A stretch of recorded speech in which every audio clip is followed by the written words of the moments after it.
What lengths would you go to protect someone you love from death itself? This question haunted Thetis, a sea goddess of ancient Greek mythology, who faced an impossible choice when it came to her mortal son, Achilles. In the crystal-clear waters of the Aegean Sea, Thetis was born a Nereid, one of 50 divine daughters of the ancient sea god Nereus.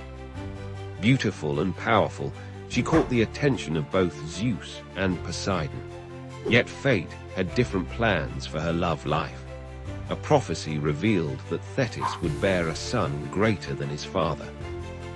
Fearing this child might overthrow them, the gods arranged her marriage to a mortal king named Peleus. Picture a wedding feast atop Mount Pelion, where gods and mortals gathered to celebrate.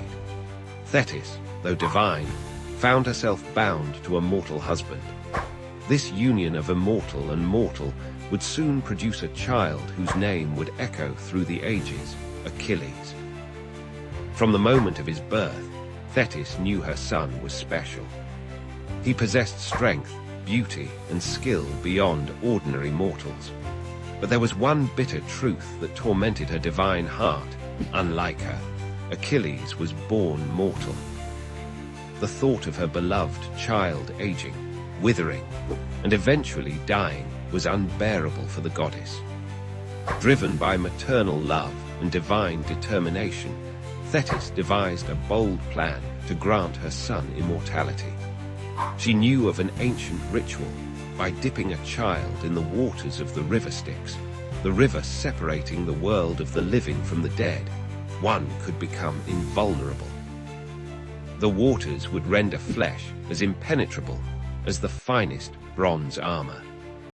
Deep in the night, when the world slept, Thetis took her infant son to the underworld. The River Styx flowed black and terrible before her, its waters holding both the power of immortality and the chill of death itself. With unwavering resolve, she grasped baby Achilles by his heel and submerged him in the mysterious waters. But here lies the fatal flaw in her plan. The spot where Thetis held her son, his heel, remained untouched by the magical waters.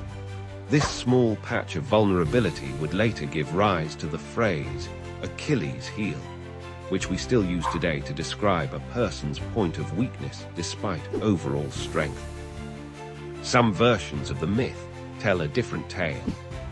They speak of Thetis attempting to burn away Achilles' mortality through fire, anointing him with ambrosia by day and holding him over flames by night.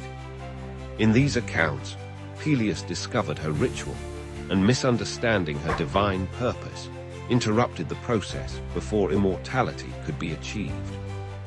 Regardless of the method, Thetis's desperate attempt to protect her son reflects a universal truth about parental love: the desire to shield our children from harm, even if it means challenging fate itself. Her actions, though born of love, could not fully overcome the boundaries between mortal and immortal existence. As Achilles grew, he became everything his mother had hoped for and feared. His strength, speed, and combat skills were unmatched among mortals. He was destined to become the greatest warrior of his age, but this greatness came with a price. A prophecy foretold that Achilles would either live a long, peaceful life in obscurity or die young, but achieve eternal glory. The story of Thetis and Achilles resonates across millennia because it touches on fundamental human experiences: a parent's protective love, the tension between safety and greatness, and our eternal struggle with mortality.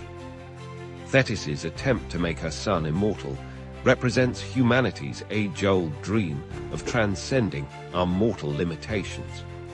This myth has profoundly influenced Western culture, appearing in countless works of art, literature, and film. The image of a mother dipping her child in magical waters has become a powerful symbol of protective love, while the concept of an Achilles heel remains a metaphor for vulnerability despite apparent invincibility. In the end, Thetis's story teaches us that even divine power has its limits. No matter how great our love, how strong our determination, or how mighty our abilities, we cannot completely shield those we love from their destiny. The very attempt to do so may create unexpected vulnerabilities. Perhaps the true immortality Thetis sought for her son was achieved, though not in the way she intended. Through the telling and retelling of their story, both mother and son have indeed achieved a kind of immortality, living on in the hearts and minds of generations, reminding us of the power of love, the weight of destiny, and the complex relationship between gods and mortals in Greek mythology.